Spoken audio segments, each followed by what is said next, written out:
डोलयार लग सुल्तानाबाद थाने की हद ख्वाजा स्टाफ ते एसएसपी टंडो अलायार सैयद सलीम शाह पारां अवामी मसइलनि जे हल लाइ खुली कचहरी कोठाई वई। खुली कचहरी में एसएसपी टंडो अलायार सैयद सलीम शाह सुल्तानाबाद थाने जी हदुनि मां आयल माण्हुनि जूं शिकायतूं ॿुधियूं, जॾहिं त एसएसपी टंडो अलायार सुल्तानाबाद थाने जी हद में पुरथियल ₹2 लख रक़म जी फौरी रिकवरी लाइ कमेटी पिणु जोड़े छॾी। मौक़े ते एसएसपी सैयद सलीम शाह अवामी मेड़ाके खे ख़िताब कंदे चयो त अवामी मसइला उन्हनि जे दरनि ताईं हल करण लाइ खुली कचहरी करियूं पिया। खुली कचहरी में मंशियात, बदमनी, कब्ज़ा माफ़िया ख़िलाफ़ शिकायतूं मिलियूं आहिनि। जंहिंखे रोकण लाइ एसएचओज़ खे हिदायतूं कयूं आहिनि। हिन चयो त मंशियात तव्हां ऐं तव्हांजे ॿारनि जी तालीम लाइ वॾी रुकावट आहे। ज़िले मां मंशियात ऐं ॾोहनि जी ख़ात्मे लाइ असांजो साथ ॾियो, छो त अवाम जे माल ऐं जान जो तहफ़ुज़ करणु पुलिस जी अवलीन तरजीह आहे। वधीक चयो त पुलिस पंहिंजो कमु ईमानदारी सां करे रही आहे। ज़िले मां मंशियात ऐं ॾोहनि जे ख़ात्मे लाइ असां जूं कार्रवायूं जारी आहिनि।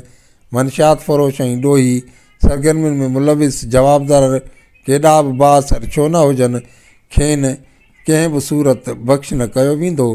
खुली कचहरी में डीएसपी सिटी सिकंदर समेजो, ज़िलई council member Haji Mohammad Ali Dars, town chairman Thakur Narayan Das, Parvez Khwaja, SHO Sultanabad Amjad Hussain Junejo, Idrees Kakepoto ऐं ॿिया पिणु मौजूदु हुआ।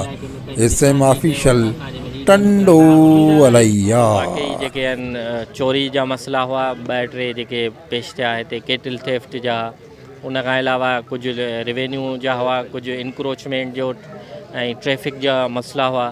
ऐं मंशा जे बारे में हिते माण्हुनि कुझु निशानदेही कई आहे त इन जो मक़सदु हिते अचण जो इहो ई हो त आवाम सां डायरेक्ट राब्ते में अचूं ऐं जेके मसइला आहिनि उनखे हल करण जी कोशिशि कयूं, छो जो असांजो कमु आवाम जी बहितरीअ जे लाइ करणु। एसएसपी साहब सुठो ॻाल्हायो ऐं माण्हुनि जा मसाइला ॿुधाई, ऐं छो जो एसएसपी साहब जी इन कोशिशि सां कुझु मंशियात ते असरु त पियो आहे, पर अञा एतिरो त एसएसपी साहब ख़ुदि चवे पियो त असांजे विच में बि कुझु माण्हू अहिड़ा आहिनि जेके हिनखे कंट्रोल करणु न पिया ॾियनि। उनखे शिकायतूं हुयूं असां ते, जेको आहे एसपी साहब क्लियर करे छॾियूं।